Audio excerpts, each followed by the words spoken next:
Así como hablamos de la cuarta transformación, podríamos hablar de las 4 etapas de la revolución industrial. La primera, todos lo saben, estuvo regida, digamos, por la mecanización, el uso de la energía hidráulica, del vapor. La segunda etapa, por la producción masiva y el uso de la electricidad. La tercera, por el uso de la informática y de las tecnologías electrónicas. Y la cuarta, que es la que estamos viviendo ahora de manera muy notoria y acelerada, tiene que ver con la concentración de las tecnologías digitales, físicas y biológicas. Esto significa, por ejemplo, que estemos produciendo órganos y tejidos con estas famosas impresoras 3D que inciden directamente en el cuerpo humano, pero también en la fabricación de esas pantallas gigantes que les llamamos OLED. Se llaman O por el uso de material orgánico. Para dar cuenta de esto desde el punto de vista periodístico, ¿cómo ven desde su mirador, pues, el reto que significa periodísticamente enfrentar este mundo tan cambiante? Miguel Ángel. Fíjate que a mí me ha tocado ver el cambio brutal de lo que significa el informar, la informática y las formas de comunicarnos entre unos y otros. Desde aquello que era un teléfono en 2 kilómetros y gritarle a la gente para que fuera a contestar, hasta las casetas con 20 Claro. y ahora el uso la comunicación y el uso del iPhone o del celular, que nos ha llevado a una rapidez de comunicación muy interesante, pero también nos ha confundido de muchas maneras. Eso me interesa que nos hables. Y fíjate que el gran problema es que esto ha sido tan rápido, Ujú. ha sido del tamaño de un tsunami y no nos ha permitido sentarnos a reflexionar qué es lo que está pasando. Por el contrario, se ha confundido las cosas. Nuestro quehacer, el quehacer del periodista, se ha confundido terriblemente, ¿no? ¿Qué te podría decir? El chisme no es periodismo, por más que quisieran Pero que algunos abunda en que todas fuera, ¿no? partes, ahora, ¿eh? Pero, a ver, pero el chisme se convierte parece como un elemento del periodismo, Así lo es, cual no es cierto. así es. Eh, y esta cosa de la tecnología parecen ser un instrumento de la realidad, un instrumento de la técnica para engañar a la realidad, Claro. para tergiversar la verdad, para engañarnos con la verdad. Entonces, cuando tú empiezas a ver o abres tu teléfono y empiezas a ver una serie de informaciones que deberían ajustarse a la realidad, te encuentras una serie de verdades que se repiten por todas partes, pero que ninguna tiene piso de realidad. Pues es fuerte lo que estás comentando, ¿eh? Entonces, enfrentarse a eso todos los días, nosotros, cuando, por ejemplo, tenemos que decidir qué informaciones se van a publicar o no, tenemos que estar escudriñando entre todo ese cúmulo constante de verdades ficticias, déjame decirlo de esa manera, para encontrar dónde está lo que debemos informar.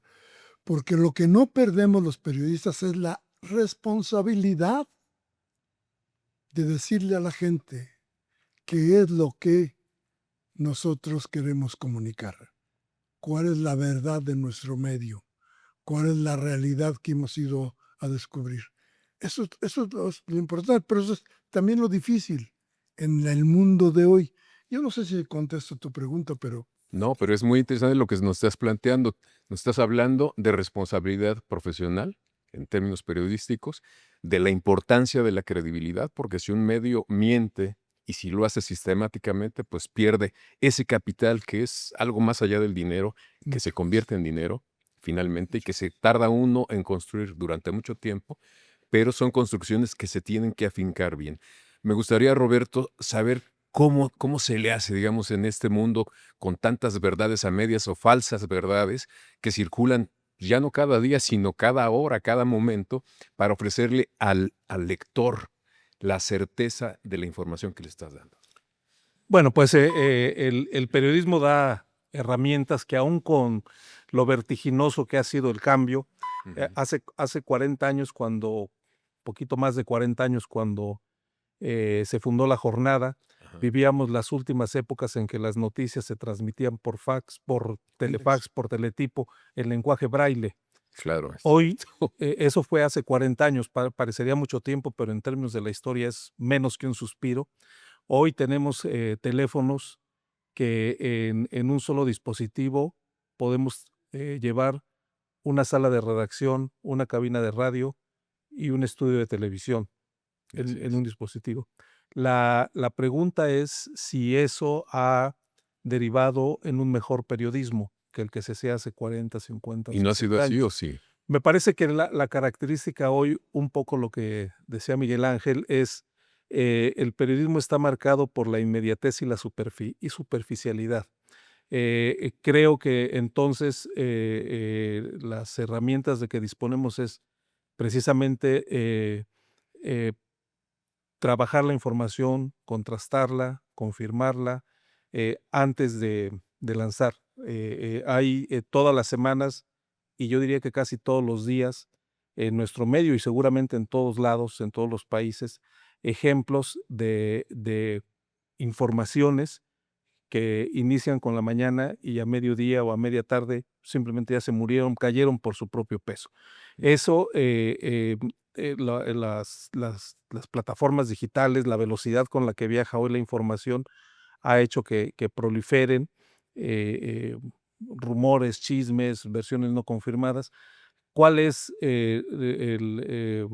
pues lo que tenemos que hacer o lo que hacemos, lo que buscamos hacer es debemos asumir que vivimos en un momento, en un mundo en que la información viaja a una velocidad de vértigo, Ujú. imposible casi de seguir, que hay una abundancia de información Ujú. que yo diría que sobrepasa en muchos casos nuestra capacidad de procesamiento Cierto. y en ese punto creo que es donde debe cobrar su justa dimensión el trabajo que hacemos, es decir, contrastar, filtrar, explicar, tratar de entender, no irnos con los rumores, no irnos con las versiones no confirmadas.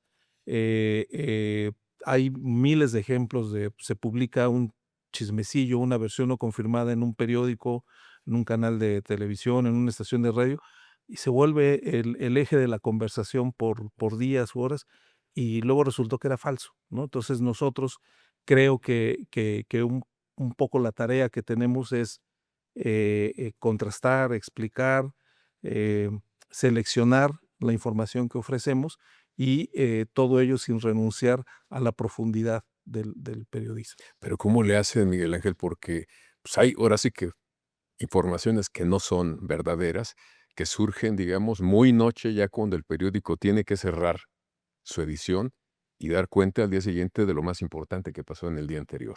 ¿Cómo filtran, cómo comprueban la información? ¿Qué hacen? Mira, bueno, hay una cosa, una norma en el periodismo que no puedes evitar, Ujú. es la de dudar por sistema. Bueno, sí. Entonces, cuando empiezas a tener la duda, empiezas a investigar. Eh, el periodismo no es nada más la decisión, también están los reporteros. Y los reporteros son los que nos traen la verdad. Sí. ¿Qué debo de creer? Por ejemplo, los ataques infundados de las embajadas de los Estados Unidos o de los organismos de los Estados Unidos sobre el gobierno del país, o debo creer en lo que está haciendo mi país. Bueno, una institución como la DEA dio una información. Por ejemplo, La presidenta o sea, respondió y dijo, eso es falso. No hay ningún trabajo en conjunto en este punto. ¿Es así entonces? yo creo que esa es una buena manera de ver cómo está la cosa. Son dos verdades que están partidas por el interés de cada uno. Ok. Los Estados Unidos tienen, ellos, la DEA tiene el interés fundamental de volverse a meter a México, y para eso está haciendo todo tipo de presiones, todo tipo de formas de tratar de, pero usa una mentira Ujú. para tratar de incrustarse.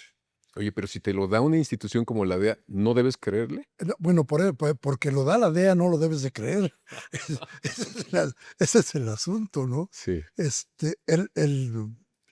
La confusión es cuando, por ejemplo, también se involucra la embajada, Ujú. que tiene otro tipo de tamaño en las responsabilidades de los gobiernos. Entonces, yo creo que ahí hay cosas, pero lo que te quería decir es, ¿qué tienes que escoger al final o qué tienes que hacer al final? Cuando sabes que hay una mentira, que tú caíste en esa trampa porque son, o que no caíste en esa, que tú difundiste algo que parecía ser serio, que Ujú. tenía que ver con la voz de un gobierno y no es verdad. Realmente es un conflicto para nosotros. Hace un momento te lo decía. ¿Cómo haces, cómo logras escudriñar tanto para sacar la verdad de ese cúmulo de cosas que te están diciendo o de esos intentos por hacerte creer una mentira? ¿Cómo haces? Pues la única forma es esa, tus reporteros, tu realidad y la vocación de tu medio, Así es. que es muy importante. La jornada tiene un porqué. ¿Cuál es la diferencia de una empresa como esta, que finalmente es una empresa, es La Jornada, frente a otras que tienen otros valores que tienen que ver más con la cuestión empresarial, de verlo como solo un negocio? Te lo voy a platicar rapidísimamente. Nosotros le pedimos permiso a la gente para poder existir. Nosotros convocamos a la gente y le dijimos, ¿quieren que salgamos? Regálenos su lana para que podamos salir. Los otros señores pusieron un negocio. Ujú. Y era su Se dinero, está clara. hacían lo que querían, lo que ellos creían que debía ¿Sí? ser. Ok.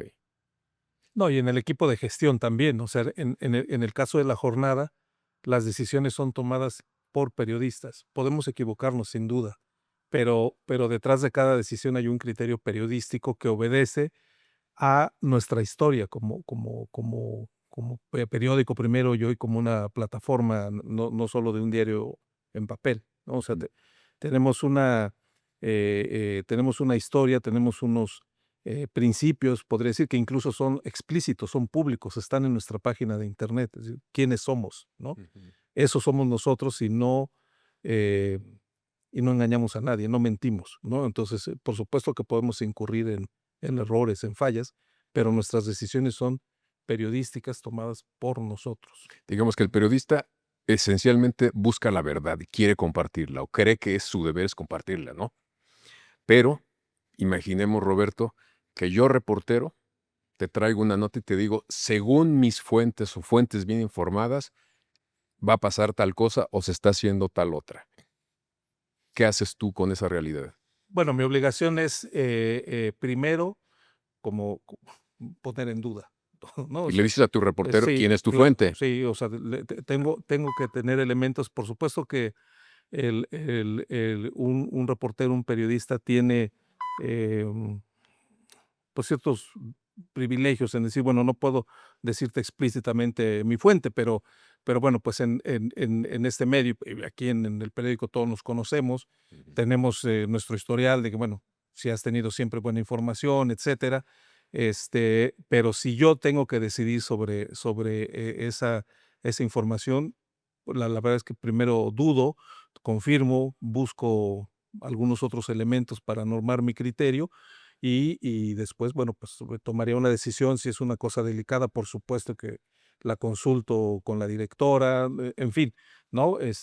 También como reporteros tenemos herramientas, formas de buscar nuestra información, pero si tú estás decidiendo sobre una información, también tienes medios, herramientas de cotejarla, de buscar, de contrastar, y no es por un no es por desconfianza, es que tu obligación, en este Es caso, confirmar. es que tienes que estar lo más seguro posible de que una información que el periódico o en tu página, o tu plataforma digital vas a poner, al lector, al público, pues sea lo más seria posible, porque no solamente, como tú dices, va el prestigio del medio ahí, ¿no? Del reportero del Insisto, periódico nos también, o del podemos medio. equivocar, Sí. pero será no por defender un interés o un negocio o por buscar algo, ¿no? O sea, criterios periodísticos pueden fallar, sin duda, ¿no? Y si fallamos, pues lo reconocemos y tampoco No, pasa. yo lo preguntaba porque,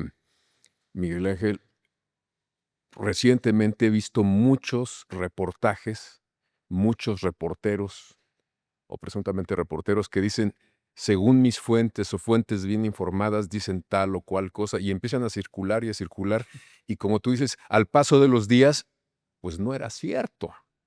Es bien complicado porque ahora sí que apelando a la discreción o al compromiso periodístico de no revelar tus fuentes, pues se puede decir cualquier tipo de cosas, ¿no?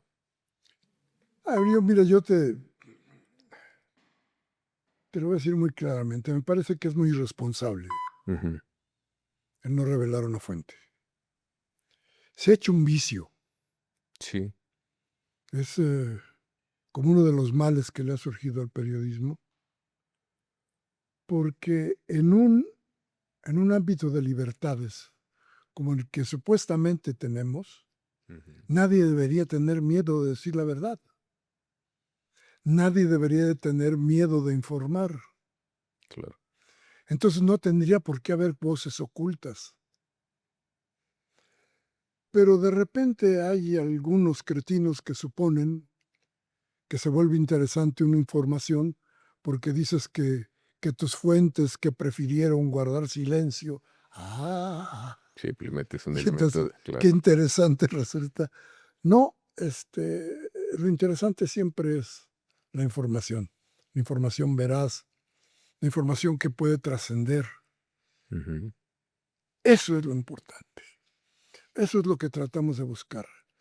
¿Cómo lo haces con cierta gente? Mira, yo creo que tus fuentes tienen nombre y apellido Ujú. y yo creo que cuando estás en el ámbito de las decisiones para tratar de sacar tu periódico, quien trae la información también tiene la obligación de con nombre y apellido decir quiénes son tus fuentes. Esto yo creo que al tiempo tendrá que irse acabando porque hace que la información se ponga en duda. Y cuando se pone en duda, ya no es digna de publicarse.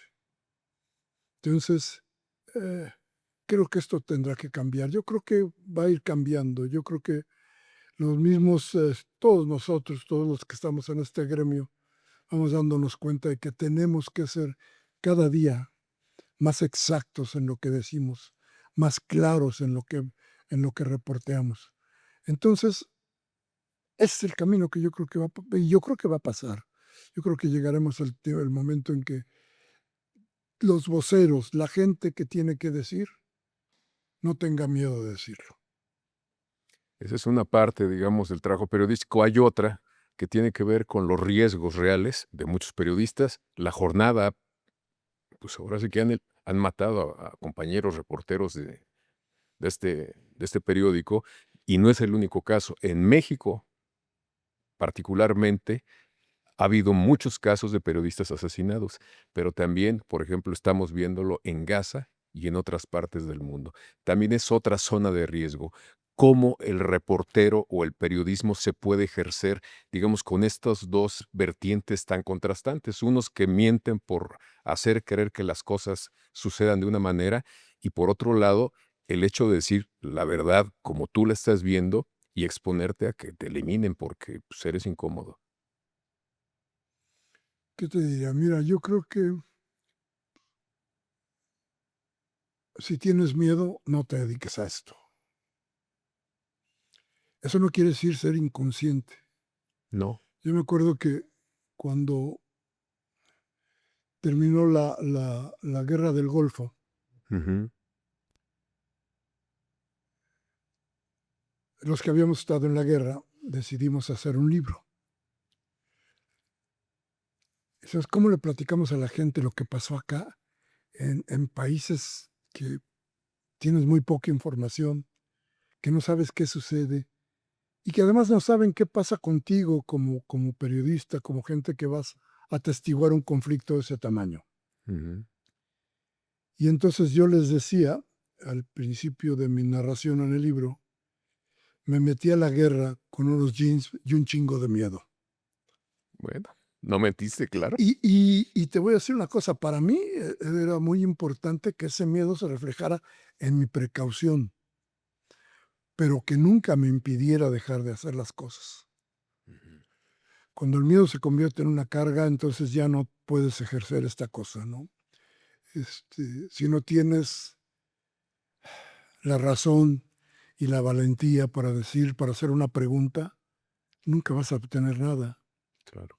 Si lo que tienes que hacer siempre es cuidar tu vida, no vas a poder dar el siguiente paso. Ujú.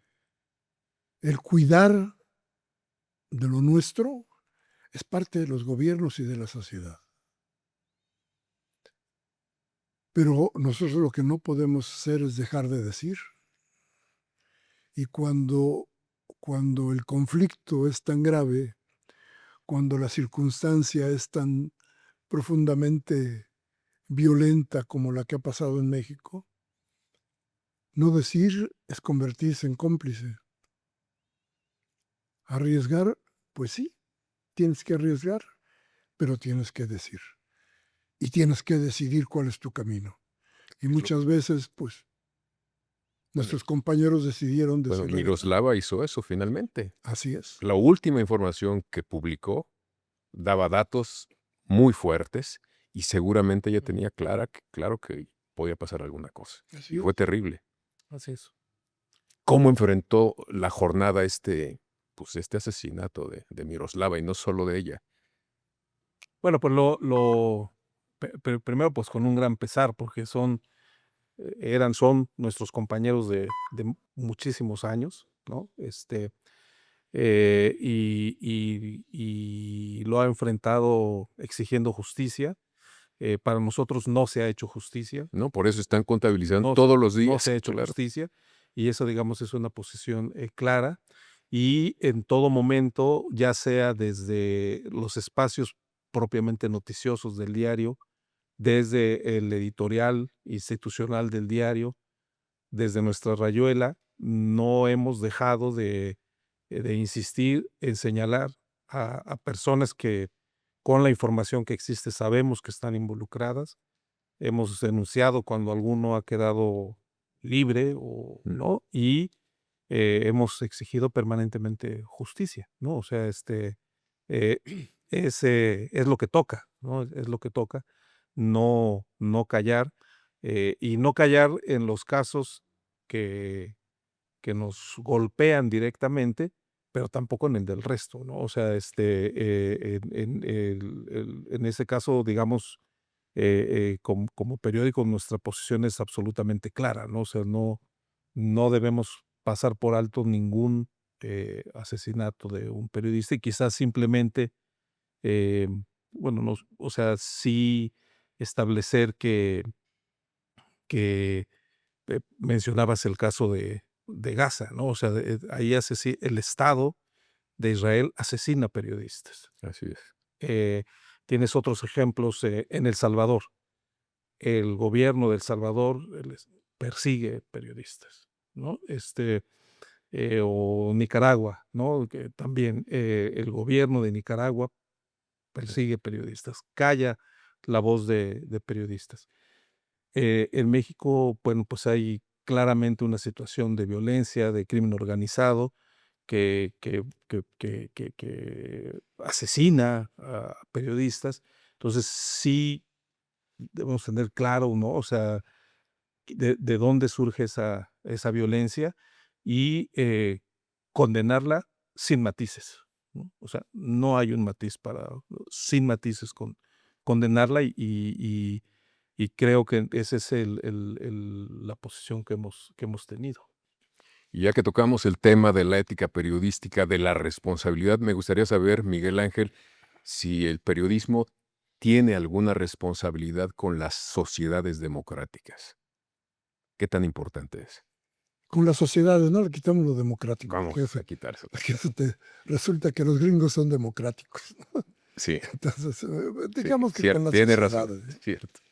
Sí, yo creo que hay una responsabilidad profunda, importante. El asunto está en quién va a hacer la comunicación, quién la hace y a partir de qué premisa. A ver, dinos quién la hace y a partir de qué premisa. A ver, si lo que yo quiero es contar una verdad que sirva para que yo pueda vender tal o cual cosa, pues va a ser una verdad muy limitada que no le va a servir, que no le sirve a la sociedad, que le sirve a un interés muy mezquino, en donde no caben las grandes verdades o las verdades que trasciendan, caben los intereses. Ujú. Entonces, ¿cuál es la diferencia? La diferencia es cuando tú estás comprometido con una sociedad para que esa sociedad sea mejor. Oye, pero ¿Qué haces a partir de tenemos eso? muchos años haciendo periodismo en todo el mundo y parece que no somos mejores, ¿o sí? A ver, el asunto es, vuelvo al principio, ¿quién lo hace? Ujú. ¿Quién lo dice? Hay episodios terribles en los periódicos a los que se señala como los grandes periódicos, en donde fíjate bien, han ahorcado a los periódicos para obligarlos a hacer de tal o cual manera. El Washington Post tiene páginas escritas sobre el asunto mucho. Ujú. Sí, y sin embargo, no cambió prácticamente nada. ¿Qué cambió después del Watergate? ¿Hasta dónde la profundidad de eso? Eso lo tenemos o lo hicimos así como la gran verdad del periodismo. Bueno, modificó la política y los actores políticos de una etapa. Y de un momento, como diría el poeta, tan breve como un suspiro, ¿no? ¿Cierto? Sí. En términos reales, ¿qué le pasó a esa sociedad? Nada. Porque a final de cuentas ni siquiera estaban tan interesados en qué estaba sucediendo. Pero ¿qué pasa cuando, por ejemplo, el planteamiento es, tenemos que cuidar la biodiversidad, nosotros? Y cuando tenemos que decirles a los gringos, deja de robarte mi tierra en el sureste, Ujú. ya no te voy a dejar que te la robes. Y el ejemplo me cae muy bien porque entonces hay las otras voces Ujú. que dicen, ¿cómo? Tienes que permitirle que se la lleven, porque esto es el libre mercado. Ok. Y entonces viene una andanada de grupos metidos en el periodismo que están protegiendo el interés de una empresa, no de la biodiversidad, no del futuro inmediato. Claro. Pues, dónde está la diferencia? En eso, en para quién trabajas, para qué te hiciste. Entonces el periodismo se ha ido descomponiendo. Antes era como un instrumento de ciertas ideologías, de ciertas filosofías muy claras, estaban muy bien definidas. Ahora son intereses, intereses muy, muy claros, además muy Y no siempre sólidos, confesables. nunca confesables. Sí, para que tenga sentido, ¿no? Bueno, entonces hay intereses, pero también responsabilidades. Yo me acuerdo muy bien de una primera plana de un periódico cuyo nombre no diré, porque como decíamos, iba a decir, no voy a perder más amigos de los que ya he perdido, en donde sus 8 columnas, cuando empezó a hablarse del cambio climático, sus 8 columnas fue decir, el cambio climático son patrañas. Yo hablé con el director del periódico y le dije que se me hacía muy arriesgado lo que decía, e incluso irresponsable, y me dijo que no, porque no estaba comprobado al 100% que las emisiones de los automóviles, de las fábricas, a la vida, digamos, industrial de las sociedades fuera un elemento que causaba el cambio climático. Me dice, no está comprobado al 100%. Entonces yo pensé y dije, si todo debe ser al 100%, si tú sabes, y se lo dije, que un avión el que vas a subir o el que vas a abordar tiene el 15% de posibilidades de que se caiga al subir, ¿te subirías? Me dijo, no, no estoy pendejo. Entonces le dije, entonces no podemos esperarnos a ese momento. Por eso me gustaría que me hablaran también de si el periodismo en su responsabilidad tiene que ser, digamos, un poco más activista, digamos, hacia causas sociales importantes. Pues mira, en abono de ese director de periódico que yo no sé quién sea, todavía hay personas que creen lo mismo que él y algunos gobiernan países, Sí, ¿no? por Entonces, supuesto, así sí, que cierto, este, cierto, sí. no le ha ido tan mal. Yo siento que igual, ¿no? O sea, en el caso nuestro de la jornada, nosotros tenemos una historia. Nuestros fundadores tienen una historia que se remonta a los años previos incluso a la existencia de la jornada. Claro. Nosotros no existimos en el vacío. Tenemos nuestra historia, eh, nuestra forma de ver el mundo, nuestra forma de leer y de reportar sobre lo que está ocurriendo, que incluso me parece que es una de las de los temas en los que más debemos hablar con nuestros compañeros más jóvenes, ¿no? O sea, que tenemos una historia de la cual, en mi caso, yo me siento absolutamente orgulloso, y, eh, como dices, ¿tiene un periódico que ser activista?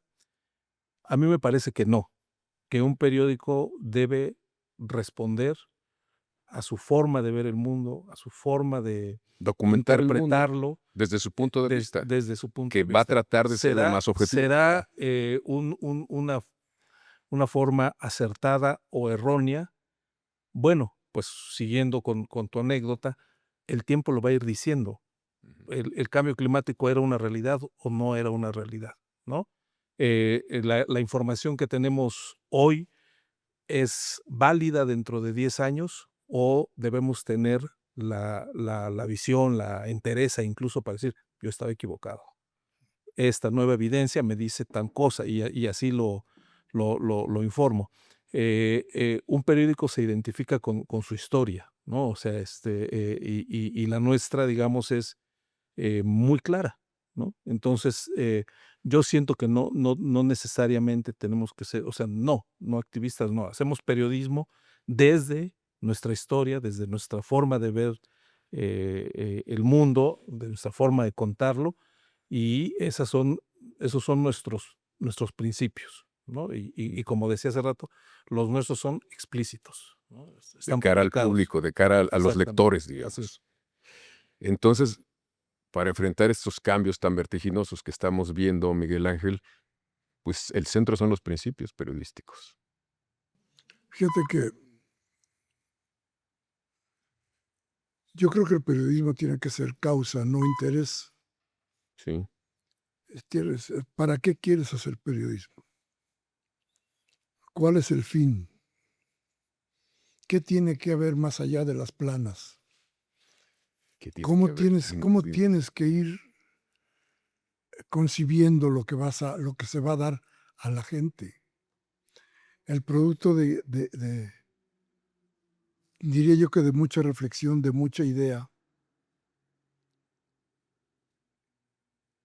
pero sobre todo de lo que quieres decir. ¿Qué le quieres decir a la gente?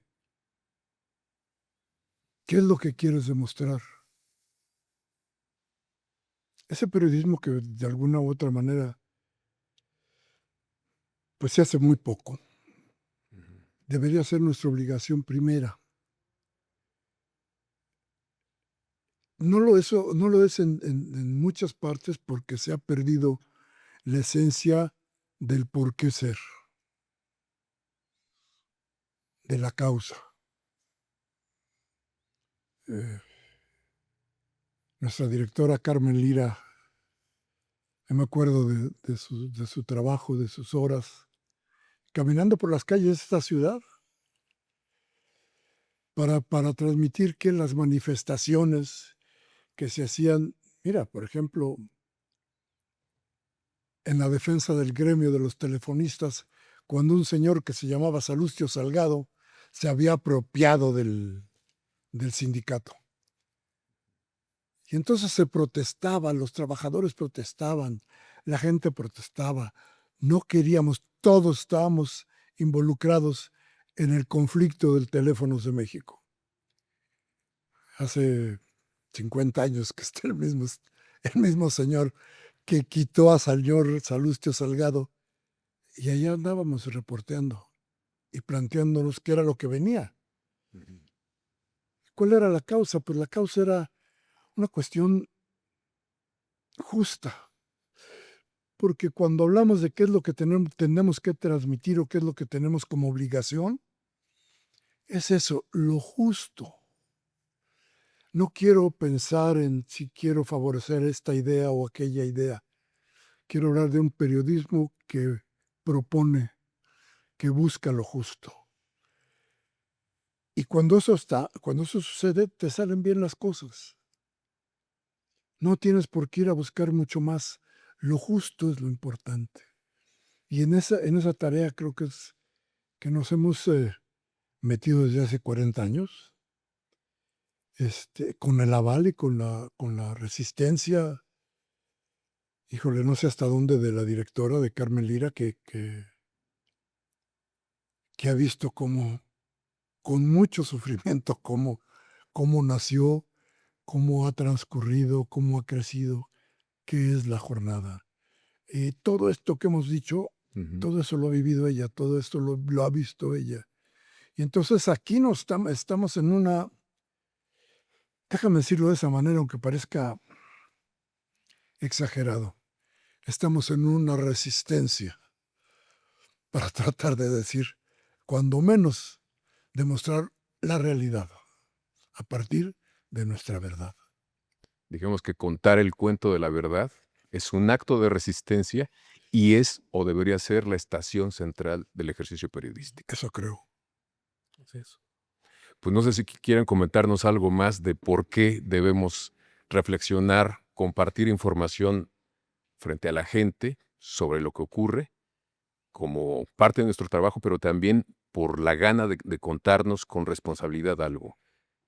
¿Quieres Pues agregar yo algo, creo Roberto? para regresar al punto en el que inició esta charla, hoy el periodismo siempre ha tenido gran valor. Hoy lo tiene en el sentido de que es el contraste, eh, el puerto seguro ante una enorme cantidad de información que circula por todos lados, ante datos desconectados entre sí, ante afirmaciones fuera de contexto. Entonces, el momento es complejo porque este ritmo, esta velocidad con la que ahora viaja la información no va a ceder, ¿no? Hay nuevos puertos, nuevas líneas, ¿no? Que se están dibujando, ¿no? La inteligencia artificial, todo eso entraña complejidades para el ejercicio periodístico y el hacerlo bien, pues creo que al final nos distinguirá de otros, ¿no? Los Nos distinguirá para principios, bien. ¿No? los principios éticos, la Así es. responsabilidad periodística. Pues muchísimas gracias, Miguel Ángel, Roberto, por iniciar esta conversación, digamos, con esta reflexión sobre el trabajo periodístico para dar cuenta de muchos temas que vendrán más adelante. Pues gracias a ti, Javier. Pues muchas gracias por habernos acompañado en esta conversación y síganos en todas las plataformas digitales, literalmente en todas las plataformas que llevan el logo de la jornada.